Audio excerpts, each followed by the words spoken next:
আমরা এখন আর বাসায় নিরাপদ নেই। আমার সন্তানকে প্রজন্মের সাথে পরিচয় করা দেওয়ার জন্য আজকের এই রাজপথে আগামীর প্রজন্মকে বলতে চাই, ভয় পাওয়ার কিছু নেই। আমি যখন মুগ্ধর মৃত্যু বিজড়িত গলায় রাজপথে দেখতে পারি মুগ্ধর লাশ, তখন আমার হৃদয় আত্মা কেঁপে উঠে, আমি ঘরে থাকতে পারি না। বাসার মধ্যে পড়াই, সেই হিসেবে আমি একজন টিউটর হিসেবেও বলা যায়।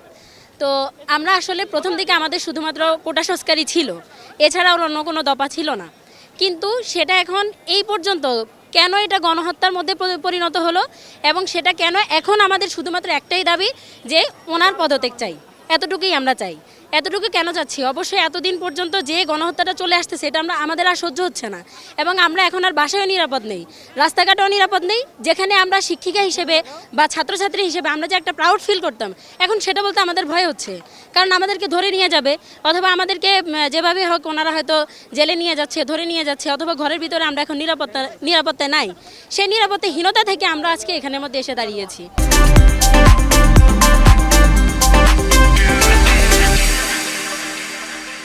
আমার বাবা হিসাবে প্রথম দায়িত্ব আমরা ৭১ দেখিনি, আমি ২০২৪ দেখেছি।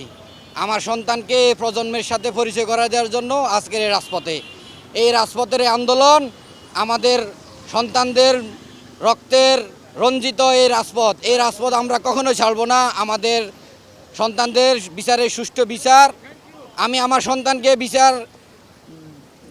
প্রশ্নের উত্তর দিতে পারিনি। 18 জুলাই আমি এখানে রক্তাক্ত হয়েছি, পুলিশের গুলিতে আমি রক্তাক্ত হয়েছি, আমার রক্তে রাজপথে ভিজেছে। আমার সন্তান আমাকে বলেছে, বাবা তোমাকে কে গুলি করেছে? আমার সন্তান বড় হয়ে পুলিশ হতে চায়, কিন্তু আমি বলতে পারিনি বাবা আমাকে পুলিশে গুলি করেছে। আমি শুধু বলেছি বাবা আমার ব্যথা পেয়েছি। তাই আগামীর প্রজন্মকে বলতে চাই, ভয় পাওয়ার কিছু নেই। রাজপথে সকল দাবি এবং সকল ন্যায্য দাবি রাজপথে আদায় হয়, রাজপথে প্রতিষ্ঠিত হয়। এই রাজপথ ছাড়া যাবে না। কোনো ন্যায্য দাবি, পৃথিবীতে যত দাবি আজ পর্যন্ত প্রতিষ্ঠিত হয়েছে, রক্ত ছাড়া, মৃত্যু ছাড়া কোনো দাবি প্রতিষ্ঠিত হয়নি। তাই আমি বলবো সকল অভিভাবককে, সবাইকে বলবো আপনারা এগিয়ে আসুন। এই প্রজন্ম বেঁচে থাকলে আমাদের আগামী প্রজন্ম বেঁচে থাকবে। এই প্রজন্ম আমরা বেঁচে থাকলে আগামী প্রজন্ম বেঁচে থাকবে। এই প্রজন্মের পাশে দাঁড়ান, ছাত্রদের পাশে দাঁড়ান, শিক্ষক, পেশাজীবী, সাংবাদিক, প্রত্যেকের যার যার অবস্থান থেকে আমরা আপনাদেরকে বলবো আপনারা সংহতি প্রকাশ করুন। আমি 4 বছরের আরিফার মৃত্যুকে যখন দেখি, তখন আমার বাচ্চাকে নিয়ে আমি ঘরে থাকতে পারি না। আমি যখন মুগ্ধর মৃত্যু বিজড়িত গলায় রাজপথে দেখতে পারি মুগ্ধর লাশ, তখন আমার হৃদয় আত্মা কেঁপে উঠে, আমি ঘরে থাকতে পারি না। আমার ঘুম আসে না, আমি ঘুমাতে পারি না। তাই আজকে আমি আমার সন্তানকে নিয়ে রাজপথে এসেছি। আমার এই সন্তান নাম আবরার, এই সেই আবরার যে বুয়েটের আন্দোলনের আবরার, সেই আবরারকে সাথে নিয়ে আজকে আমি রাজপথে এসেছি।